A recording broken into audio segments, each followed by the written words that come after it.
साथियों नमस्कार, मैं दिनेश मैथ। और जैसा साथियों हम राजस्थान की संपूर्ण प्रतियोगी परीक्षा को ध्यान में रखते हुए राजस्थान हिस्ट्री और कला संस्कृति के लगातार वीडियो अपलोड कर रहे हैं। राजस्थान की हिस्ट्री में जैसे राजस्थान का सामान्य परिचय इतिहास की दृष्टि से, उसके बाद राजस्थान के महत्वपूर्ण सिक्के, उसके बाद राजस्थान के अभिलेख, प्रशस्ति, गुहालेख और स्तंभ लेखों का वीडियो अपलोड किया। उसके बाद राजस्थान के किसान आंदोलन और उसके बाद राजस्थान की संस्कृति में राजस्थान के प्रमुख मंदिर हैं, जैसे चित्तौड़गढ़ में कौन सा मंदिर है, अजमेर में कौन सा मंदिर है, किस शैली से बना, उनका सारा वीडियो अपलोड कर दिया है। राजस्थान की चित्रकला शैली, नागर शैली क्या है, उसके बाद जैसे बेसर शैली क्या, उनका वीडियो अपलोड कर दिया है।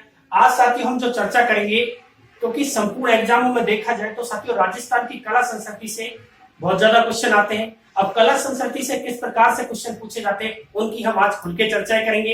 एक टॉपिक पर बिंदुवार चर्चा करेंगे। देखो साथियों, राजस्थान की कला संस्कृति में सबसे ज्यादा जो क्वेश्चन आता है, राजस्थान के प्रमुख लोक देवता, राजस्थान के प्रमुख लोक देवता, लोक देवता।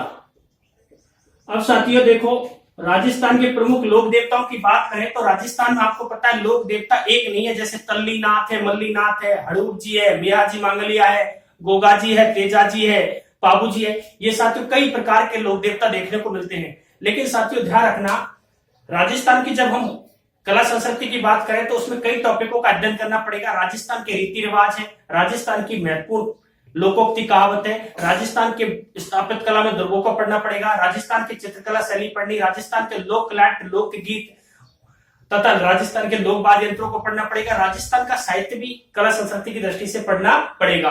अब साथियों आज का जो हमारा टॉपिक है, राजस्थान के महत्वपूर्ण लोक देवता, और लोक देवताओं में हम साथियों चर्चा करते हैं। तो आपको पता है कि 2013 आरएस मैन में एक क्वेश्चन पूछा गया कि लोक देवता व लोक संत में क्या अंतर है। तो साथियों लोक देवता उसे कहते हैं समय समय पर उत्कृष्ट कार्य, समय समय पर उत्कृष्ट कार्य, परोपकारी कार्य तथा चमत्कार शक्तियों के माध्यम से लोगों का हित किया हो या लोगों का अच्छा कार्य किया हो, उसे बोलते हैं साथियों लोक देवता बोलते हैं। क्या बोलते हैं? लोक देवता। अब लोक संत की बात करें, वाणी और विचारों के माध्यम से लोगों का हृदय परिवर्तित किया हो या अच्छा कार्य करने के लिए प्रेरित किया हो, उसे लोक संत कहते हैं। अब साथियों ध्यान रखने की योग बात है कि लोक देवता व लोक संत क्लियर होंगे, क्योंकि लोक संतों का अलग से हम वीडियो पढ़ेंगे।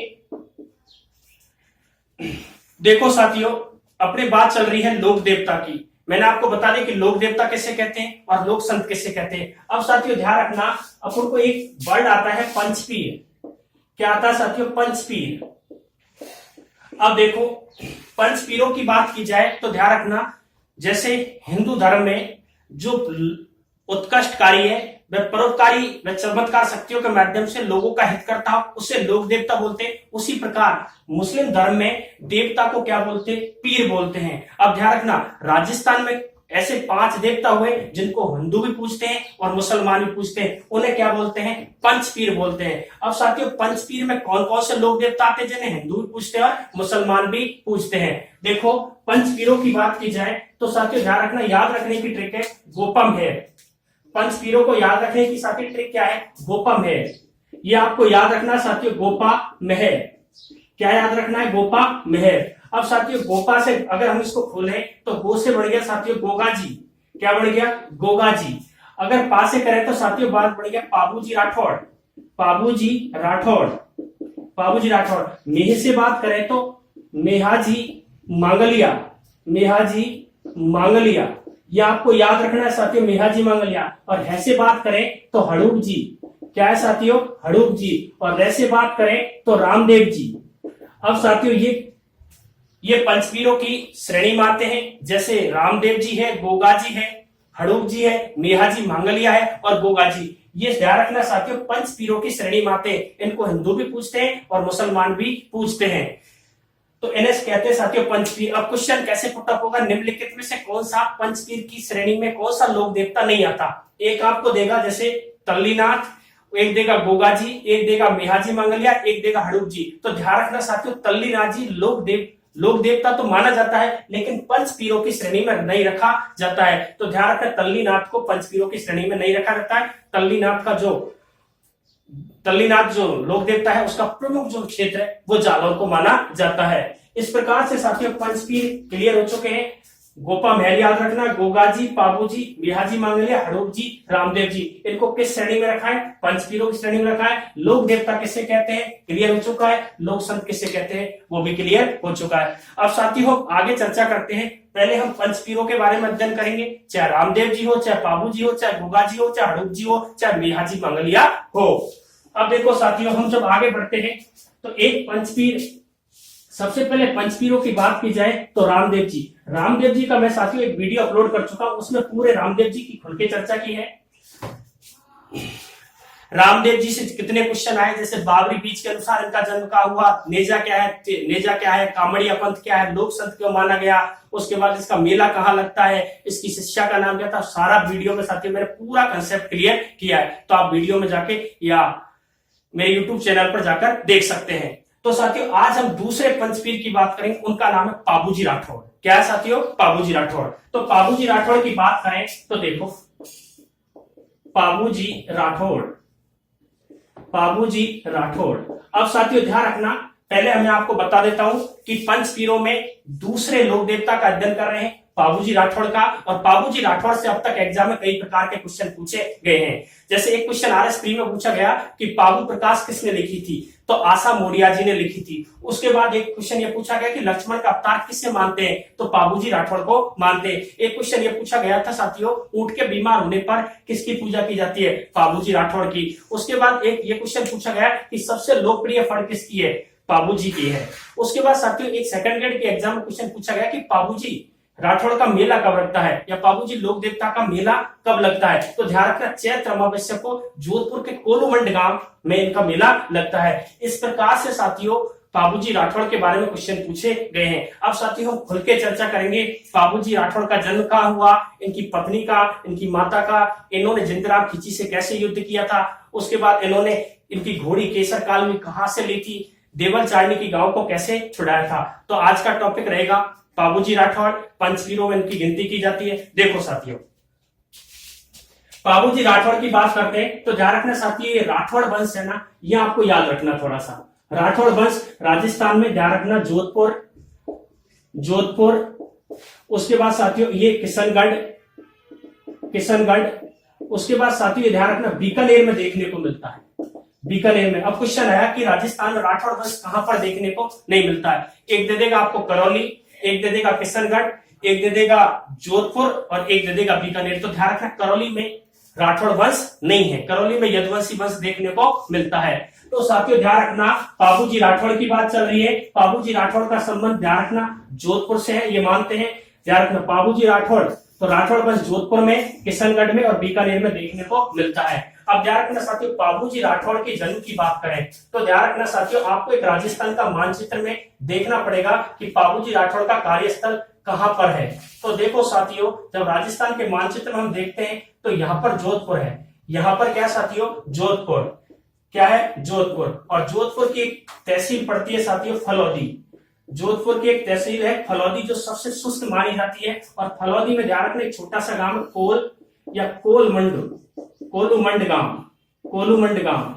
अब ध्यान रखना साथियों पाबूजी की जो कार्यस्थली है वो देचू गांव में भी माना जाता है, लेकिन देचू में आपको पता है इनकी समाधि बनी हुई है। तो पाबूजी राठौड़ का संबंध जोधपुर के फलौदी तहसील के कोलमंड गांव से माना जाता है। तो राजस्थान के मानचित्र में देखा जाए तो ध्यान रखना जोधपुर को पश्चिमी मरुस्थल का प्रवेश द्वार भी मानते हैं। अब ध्यान रखना साथियों ये बात हुई, अब इनके जन्म की बात की जाए कि पाबूजी का जन्म, इनके पिता का नाम, उसके बाद इनकी माता का नाम, उसके बाद इनकी पत्नी का नाम का चर्चा की जाए, पत्नी का नाम। देखो पाबूजी राठौड़ के जन्म की बात की जाए तो ध्यान रखना 1239 में हुआ है। कहा हुआ है? 1239 में। कब हुआ है? 1239 में हुआ है। और अगर विक्रम संवत जोड़ते हैं तो ध्यान रखना इसका जन्म हुआ है 1296 में। कब हुआ है? 1296 में। देखो साथियों पाबूजी राठौड़ के जन्म की बात हो रही है। पाबूजी राठौड़ का सामान्य जन्म 1239 में हुआ, अगर विक्रम संवत जोड़ दिया तो 1296 में हुआ। इनका जन्म ध्यान रखना जोधपुर की फलौदी तहसील के कोलूमंड में इनका जन्म हुआ। उसके बाद ध्यान रखना साथियों इनके पिता का नाम, अगर इनका पिता के नाम का पूछा जाए तो ध्यान रखना धादल जी है, धादल जी है। ध्यान रखना कौन है? धादल जी राठौड़। उसके बाद माता का नाम पूछे तो ध्यान रखना कमला दे। माता का नाम क्या है? कमला दे। अगर इनकी पत्नी का नाम पूछा जाए तो ध्यान रखना दो नाम देखने को मिलते हैं, फूलमदे, फूलम दे, फूलम दे, फूलम दे और सुप्यारी, सुप्यारी दे। अब ध्यान रखना साथियों, ये पत्नियों के नाम से क्वेश्चन पूछते, ध्यान रखना जब राजस्थान की कला संस्कृति में लोक देवताओं का अध्ययन करते हैं तो उनकी पत्नियों का नाम याद रखना बहुत ही जरूरी है। अब देखो साथियों, इनके पिताजी का नाम दादल जी राठौड़ था, इनकी माता का नाम कमला दे था और इनकी पत्नी का नाम फूलम दे सुप्यारी था। अब साथियों क्वेश्चन पुट अप होता है कि फूलम दे सुप्यारी का संबंध कहां से? तो ध्यान रखना ये पुत्री थी किसकी? सूरजमल सोडा की, सूरजमल सोडा की। किसकी थी? सूरजमल सोडा की पुत्री थी। किसकी थी? सूरजमल सोडा की पुत्री था। इनका संबंध कहां से था? अमरकोट से, अमरकोट से था। कहां से था? अमरकोट से। और अमरकोट कटे पड़े हैं पाकिस्तान में।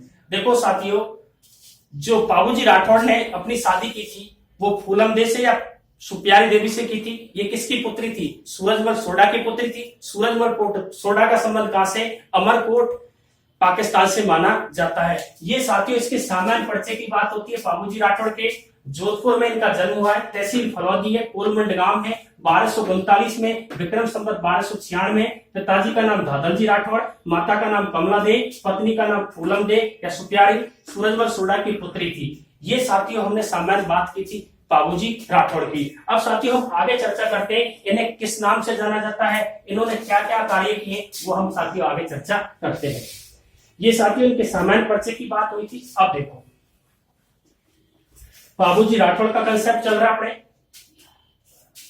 बाबूजी राठौड़, बाबूजी राठौड़, बाबूजी राठौड़ की बात करें तो इनके उपनाम, सबसे पहले इनके उपनामों पर चर्चा की जाए तो ध्यान रखना इन्हें लक्ष्मण का अवतार मानते हैं। लक्ष्मण का अवतार क्या मानते हैं साथियों? लक्ष्मण का अवतार। उसके बाद इसे प्लेग रक्षक माना जाता, प्लेग रक्षक के रूप में माना जाता, प्लेग रक्षक का देवता मानते हैं। उसके बाद साथियों ने उसके बाद इन्हें ध्यान रखना गोरक्षक के रूप में मानते हैं, गोरक्षक के रूप में मानते हैं। उसके बाद ध्यान रखना इसको हाड़ फाड़ का देवता भी मानते हैं, हाड़ फाड़ का देवता, हाड़ फाड़ का देवता, हाड़ फाड़ का भी देवता मानते हैं। उसके बाद इन्हें ध्यान रखना अश्वारोही का प्रतीक, अश्वारोही का प्रतीक, अश्वारोही का प्रतीक भी मानते हैं। अब देखो साथियों बात हो रही है बाबूजी राठौड़ के उपनाम की लक्ष्मण का अवतार, प्लेग रक्षक का देवता, गोरक्षक के रूप में हाड़ फाड़ का देवता। और ध्यान रखना एक बात और याद रखना, ऊंटों का देवता, ऊंटों का देवता। अगर क्वेश्चन आता है कि ऊंटों का देवता किसे मानते हैं तो बाबूजी राठौड़ को, क्योंकि मारवाड़ रियासत में ऊंट या सांडे लाने का श्रेय बाबूजी राठौड़ को दिया जाता है। और ऊंट पालक जो जाति मानी जाती है वो रायका या रेवाड़ी मानी जाती है। तो साथियों इसके उपनामों पर चर्चा की तो इसे उपनाम लक्ष्मण का अवतार। और ध्यान रखना इन्हें राव सिया का वंशज मानते हैं, राव सिया का क्या मानते हैं साथियों? वंशज। क्वेश्चन आ सकता है कि राव सिया का वंशज किसे मानते हैं? बाबूजी राव सिया का वंशज के रूप में किस पंचवीर की गिनती होती है? बाबूजी राठौड़। इन्हें लक्ष्मण का अवतार, प्लेग रक्षक का देवता, गोरक्षक का। अब एक क्वेश्चन पुट अप हो रहा है साथियों कि गोरक्षक में ध्यान रखना गोगा जी भी है, तेजा जी भी है और बाबूजी भी है। उसके बाद इन्हें अश्वारोही का प्रतीक मानते हैं और इन्हें ऊंटों का देवता भी मानते हैं, हाड़ फाड़ का भी देवता मानते हैं। अब साथियों बाबूजी राठौड़ की ये सामान्य बात थी। अब बाबूजी की घोड़ी की बात करें साथियों, बाबूजी की घोड़ी का नाम क्या था? घोड़ी का नाम तो ध्यान रखना केसर कालमी था, केसर कालमी। ये क्वेश्चन आता है, ध्यान रखना बाबूजी की घोड़ी का नाम क्या था? केसर कालमी। बाबूजी की घोड़ी का नाम क्या था? केसर कालमी। अभी केसर कालमी घोड़ी कहां से आई बाबूजी के पास? तो देखो साथियों ध्यान रखना देवल चारणी के पास एक सुंदर घोड़ी थी, देवल चारणी के पास एक सुंदर घोड़ी थी। और उस सुंदर घोड़ी को ध्यान रखना किसको दिया था? बाबूजी राठौड़ को। और बाबूजी राठौड़ को कब दिया था? जब ये अपनी शादी करने के लिए अमरकोट जा रहे थे। तो ध्यान रखना देवली चारणी ने इन्हें घोड़ी जिसका नाम केसर कालमी बाबूजी राठौड़ को दे दी गई थी। लेकिन अब मैं आपको साथियों स्टोरी सुनाता हूं कि देवल चारणी ने जो केसर कालमी घोड़ी बाबूजी राठौड़ को दी थी उसके पीछे कहानी है साथियों। अब आपको एक याद रखना है, जिंदराब खींची, जिंदराब खींची, जिंदराब खींची, जिंदराब खींची, इनका संबंध ध्यान रखना साथियों जायल, जायल डिडवाना नागौर से है, जायल डिडवाना नागौर से है। देखो साथियों, जिंदराब खींची ध्यान रखना बाबूजी के बहनोई थे। अब बाबूजी के बहनोई कौन थे? जिंदराब खींची, जिनका संबंध था जायल डिडवाना से। अब ध्यान रखना, देवल चारणे के पास एक घोड़ी थी केसर काल में, और उसको ध्यान रखना कौन प्राप्त करना चाहता था? जिंदराब खींची। जिंदराब खींची केसर काल में घोड़ी को प्राप्त करने के लिए देवल चारणी के पास आया, लेकिन देवल चारणी ने ध्यान रखना जिंदराब खींची को घोड़ी देने से मना कर दिया था। अब साथियों घोड़ी देने से मना कर दिया तो जिंदराब खींची देवल चारणी से क्या हो जाता है? नाराज। उसी में ध्यान रखना साथियों, बाबूजी राठौड़ अपनी शादी करने के लिए अमरकोट या अमरकोट जाते हैं, तब ध्यान रखना देवल चारणी से ये घोड़ी लेकर जाते हैं और घोड़ी मांगते हैं। देवल चारणी घोड़ी देने के लिए तैयार हो जाती है, लेकिन एक शर्त रख देती है। वो शर्त ये थी साथियों कि देवल चारणी ने कहा कि मैं आपको घोड़ी तो दे रही हूँ केसर काल में, लेकिन मेरी गांव पर जब भी कोई आक्रमण करेगा तो आपको आना ही पड़ेगा। बाबूजी राठौड़ ने कहा कि ठीक है, लेकिन मुझे पता कैसे लगेगा? तो इन्होंने कहा कि जब भी मेरी गांव पर संकट आएगा तो मेरी जो घोड़ी है केसर काल में हिनहिनाने लग जाएगी, तब आपको आना ही होगा। अब साथियों बाबूजी राठौड़ आपको पता है अमरकोट पाकिस्तान जा चुके हैं और फूलम देश से शादी कर रहे हैं। 3.5 फेरे हो चुके हैं। 3.5 फेरे, ये आपको याद रखना साथियों, 3.5 फेरे, 3.5 फेरे, 3.5 फेरे किसने खाए थे? बाबूजी राठौड़ ने। और ऐसा देखो 3.5 फेरे खा लिए थे, तब साथियों ध्यान रखना केसर काल में घोड़ी हिंदनाने लग गई।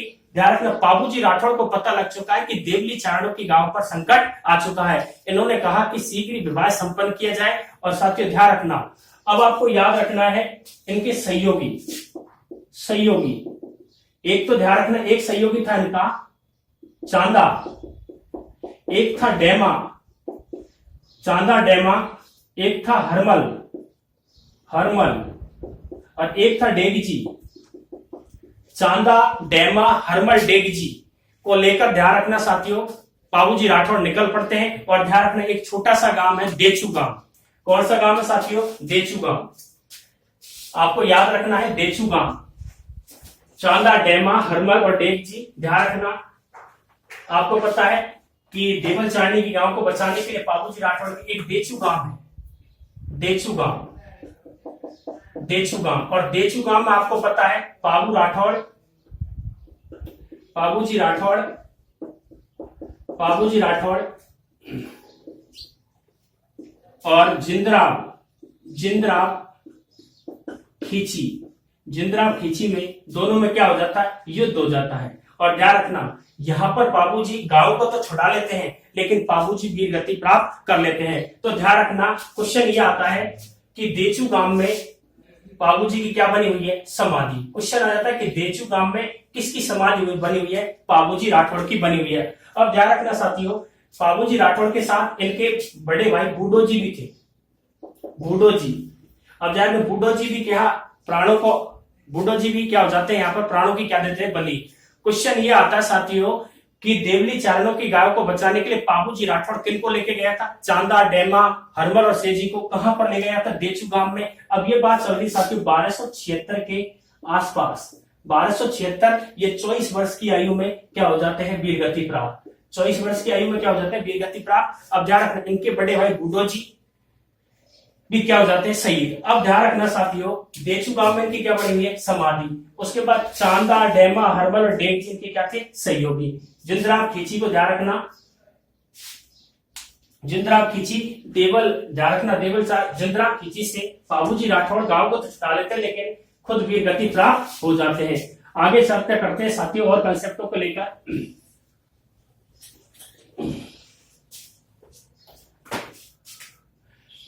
बाबूजी राठौड़ की बात चल रही है। बाबूजी राठौड़ प्रसिद्ध पंचपीरों में गिनती की जाती है। बाबूजी राठौड़ की फड़, अगर फड़ का कंसेप्ट देखा जाए, देखो फड़ है और इनका फड़ का जब आपको पता है वाचन किया जाता है, फड़ का जब वाचन किया जाता है तो ध्यान रखना किसका प्रयोग करते हैं? रावण हत्या का, रावण हत्या वाद्य यंत्र का प्रयोग करते हैं, वाद्य यंत्र का प्रयोग करते हैं, यह आपको याद रखना है। अब देखो एक स्टोरी सुन लो साथियों। जब फड़ आती है, फड़ से तात्पर्य कपड़ों पर चित्रित किसी भी देवताओं की कार्यों का बखान किया जाता है, उसे बोलते हैं फड़। फड़ कपड़े पर चित्रित की जाती है। ऐसे एक साथियों कपड़ा होता है, उस पर आपको पता छोटे छोटे चित्र उकेरे होते हैं और उनकी कथा को गाया जाता है, तो रावण हत्या का प्रयोग किया जाता है। अब साथियों ध्यान रखना, पाबूजी की फड़ का जब वाचन करते हैं तो रावण हत्या का प्रयोग करते हैं। जब पाबूजी की फड़ भोपे बांधते हैं तो रावण हत्या वाद्य यंत्र का प्रयोग करते हैं। लेकिन ध्यान रखने की बात है, बाबा रामदेव जी की जब कामड़ जाति की महिलाएं तो अभी रावण हत्या का प्रयोग करते हैं। देखो साथियों समझने की बात यह है कि जो रावण हत्या ये वाद्य यंत्र है। अब साथियों पाबूजी राठौड़ की जब ध्यान रखना पावड़े गाए जाते हैं, तो ध्यान रखना पावड़े गाए जाते हैं तो उस समय माठ यंत्र का प्रयोग करते हैं। ये समझने के योग्य लायक है। अब देखो साथियों पाबूजी राठौड़ की बात चल रही है। पाबूजी राठौड़ की जब फड़ का वाचन किया जाता है तो रावण हत्या का प्रयोग किया जाता है। पाबूजी के पावड़े और रामदेव जी के ब्यावले, ये ध्यान रखना कि बाबा रामदेव जी के तो ब्यावले, अब ब्यावले का मतलब होता है दोहे, और पाबूजी राठौड़ के पावड़े, जब पावड़े दोहे गाए जाते हैं तो माठ यंत्र का प्रयोग करते हैं। उसके बाद ध्यान रखने की योग्य बात है साथियों पाबूजी के में आपको याद रखना है साथियों, एक तो मेहर जाति मुसलमानों में होती है, और मेहर जाति आपको पता है किसको आराध्य मानती है, मेहर जाति आराध्य मानती है पाबूजी राठौड़ को। देखो मुसलमानों में आपको पता है एक मेहर जाति हुआ करती थी, और मेहर जाति पाबूजी राठौड़ को लोक देवता के रूप में मानती है, या मेहर जाति पीर के रूप में पाबूजी को मानती है। अब साथियों ध्यान रखना तीन आपको याद रखना, एक तो साथियों भील है, भील जनजाति, और दूसरी है साथियों एक है राइका या रेवाड़ी, और तीसरी है साथियों नायका या थोरी। अब साथियों एक क्वेश्चन पुट अप होता है कि नायका या थोरी या राइका या रेवाड़ी भील, ये तीनों जाति है पाबूजी राठौड़ को आराध्य देव मानती है। क्वेश्चन आया कि पाबूजी राठौड़ को आराध्य मानने वाली जाति नहीं है, एक देगा आपको भील, एक देगा आपको रेवाड़ी, एक देगा आपको नायिका, और एक देगा सैरिया, क्योंकि सैरिया जनजाति ध्यान रखना किसको आराध्य देव मानती है, वीर तेजाजी को आराध्य मानती है। तो ध्यान रखना ये अपने आप आराध्य देव के रूप में मानती है, ये साथियों बात चल रही है पाबूजी राठौड़ की। पाबूजी राठौड़ मेहर जाति के मुसलमान इनकी पूजा करते हैं, फड़ का वाचन करते हैं, तो ध्यान रखना रावण हत्या, और फड़ के लिए ध्यान रखना भीलवाड़ा का जोशी परिवार बहुत ही प्रसिद्ध माना जाता है। आगे हम साथियों चर्चा करते हैं पाबूजी राठौड़ की चर्चा चल रही है, रायका रेवाड़ी क्लियर हो चुके। अब साथियों एक क्वेश्चन पुट अप होता है कि मारवाड़ में ऊंट लाने का श्रेय किसको दिया जाता है, मारवाड़ में ऊंट लाने का श्रेय पाबूजी राठौड़, और साथियों राजस्थान में ऊंट लाने का श्रेय या मारवाड़ में ऊंट लाने का श्रेय, ऊंट लाने का श्रेय जो दिया जाता है वो पाबूजी राठौड़ को दिया जाता है। देखो साथियों, देखो जैसे पाबूजी राठौड़ की हम बात कर रहे हैं तो पाबूजी राठौड़ राजस्थान में ध्यान रखना ऊंट लाने में सबसे पहले अग्नि माने जाते हैं। ऊंट या सांडे लाने का मारवाड़ में श्रेय किसको दिया जाता है, पाबूजी राठौड़ को। और ध्यान रखना इनको रायका या रेवाड़ी ऊंट पालक जाति मानी जाती है, ये साथियों आपको याद रखना है, ऊंट पालक जाति। और ध्यान रखना जो बाबूजी के अन्यायी होते हैं वो कितने फेरे खाते हैं, 3.5 फेरे। और बाबूजी के जो अन्यायी है वो कौन सा नृत्य करते हैं, तो ध्यान रखना थाली नृत्य, कौन सा, थाली नृत्य, ये आपको याद रखना है। बाबूजी के अन्यायी होते हैं वो कौन सा नृत्य करते हैं, थाली नृत्य करते हैं। उसके बाद ध्यान रखना बाबूजी पर कई ग्रंथ लिखे गए, जैसे साथियों एक है पाबू प्रकाश, एक है साथियों पाबूरा दोहा, पाबूरा छंद। उसके बाद साथियों पाबूरा दोहा। अब साथियों आपको ये याद रखना पाबूरा दोहा लिखा था वो लगराज ने लिखा था, किसने लिखा था, लगराज ने। और पाबूरा छंद बिठू मेहा ने लिखा था। और पाबू प्रकाश जो लिखा था आशा मोड़िया जी ने लिखा था, आशा मोड़िया जी ने मोड़ जी ने लिखा था, आशा मोड़िया जी ने लिखा था। देखो ये क्वेश्चन आ सकता है, पाऊ प्रकाश आशा मोड़ जी ने लिखा था, पागुरा चंद बीटू मिया ने लिखा था, पागुरा दुआ लगराज जी ने लिखा था। क्वेश्चन ऐसे आएगा, निम्नलिखित में से कौन से ग्रंथ से पाबू जी का संबंध नहीं है? आपको पाऊ प्रकाश दे देगा, पागुरा चंद दे देगा, पागुरा दुआ दे देगा, एक वंश भास्कर दे देगा, क्योंकि वंश भास्कर का संबंध तो सूर्यमल मिश्रण से। ये साथियों पागुरा दुआ क्लियर। उसके बाद साथियों हम जब बात करते हैं पाबूजी राठौड़ की बात, पाबूजी राठौड़ ने ध्यान रखना, पाटन का एक शासक हुआ था, पाटन का एक शासक हुआ था मिर्जा हकीम, मिर्जा हकीम। पाटन का एक शासक हुआ करता था मिर्जा हकीम, और मिर्जा हकीम ने क्या की थी? गो हत्या। और गो हत्या पर आपको पता है प्रतिबंध जो लगाया था वो किसने लगाया था?